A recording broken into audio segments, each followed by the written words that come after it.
అందరికీ నమస్కారం. నిన్న తెలంగాణ అసెంబ్లీలో ముఖ్యమంత్రి రేవంత్ రెడ్డి గారు ఒక కీలకమైనటువంటి పాయింట్ లేవనెత్తారు. కేసీఆర్ గారు ఇప్పటి వరకు జీతం రూపంలో, అలవెన్స్ రూపంలో 1,06,55,000 ప్రభుత్వ ధనాన్ని వాడుకున్నారు. కానీ అసెంబ్లీకి మాత్రం రావటం లేదు. ఇది నిజంగా దురదృష్టకరం. సరే, ఒక ముఖ్యమంత్రి చెప్పారు కాబట్టి ఈ అఫీషియల్ లెక్కలని నేను అనుకుంటున్నాను. 1,06,55,000 ప్రభుత్వ ధనాన్ని జీతం రూపంలో, అలవెన్స్ రూపంలో తీసుకొని ఆయనకి సెక్యూరిటీ, ఆయనకి పిఏ, ఆయనకు రాయితీలు, అందులో తెలంగాణ ప్రతిపక్ష నాయకుడిగా క్యాబినెట్ హోదాలో కేసీఆర్ గారు ఉన్నారు.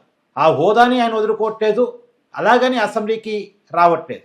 పైగా అతని మీద ఏమైనా చర్య తీసుకుంటారేమో, అసెంబ్లీకి రాకపోతే చర్య తీసుకునేటువంటి అవకాశం స్పీకర్ గారికి ఉంటుంది. అందుకని అప్పుడప్పుడు అడపాదడపా ఒక్క పూట వచ్చి కనపడిపోతున్నారు.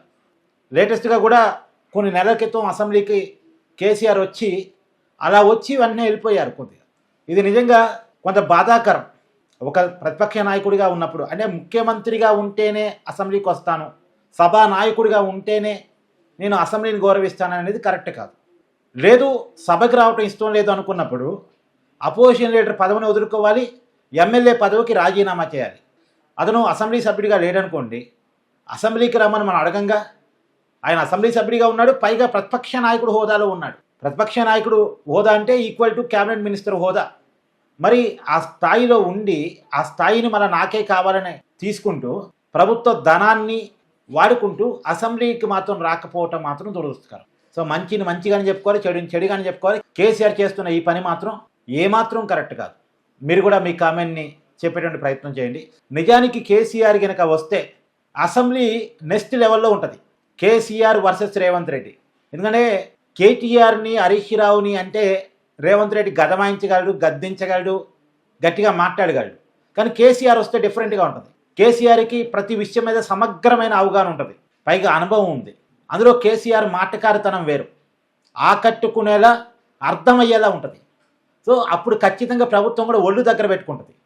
కేసీఆర్ వస్తున్నాడు, ఈ సమస్యలు లేవనెత్తాడు, గట్టిగా మాట్లాడతాడు, దానికి సమాధానం చెప్పకపోతే మన పరువు పోయిద్ది అనేటువంటి ఒక భయం ప్రభుత్వంలో కూడా ఉంటుంది, ముఖ్యమంత్రిలో ఉంటుంది, మంత్రుల్లో ఉంటుంది. కాబట్టి కేసీఆర్ అసెంబ్లీకి రావటం వల్ల జరిగేటువంటి పరిణామాలు వేరేగా ఉంటాయి. అసెంబ్లీకి రావటం బాధ్యత అనేది ఒకటి, ఆయన వస్తే తెలంగాణ ప్రజా సమస్యల మీద కూడా ఒక సమగ్రమైన చర్చ జరిగే అవకాశం ఉంటుంది. నిజానికి కేసీఆర్ గారు అనారోగ్య సమస్యలు ఇంకేదో తెలియదు కానీ మొత్తంగా ఆయనతే రాజకీయాల్లో అడపాదడపా కనిపించడం తప్ప పెద్ద యాక్టివ్గా కనపట్లే. బీఆర్ఎస్ పార్టీని కూడా కేటీఆర్, హరీష్ రావు మొత్తం హ్యాండిల్ చేస్తున్నారు. ప్రధానంగా కేటీఆరే మొత్తం హ్యాండిల్ చేస్తున్నారు. కేసీఆర్ బ్యాక్ అండ్ వర్కే పరిమితం అయిపోయారు. కాకపోతే సరే, ఓకే, ఆయన అనారోగ్య సమస్యలు కావచ్చు, కానీ అసెంబ్లీ వర్క్ అన్నా వస్తే బాగుండు అనేటువంటిది. పార్టీలో అధినేతగా ఉన్నారు, అంత యాక్టివ్గా లేరు.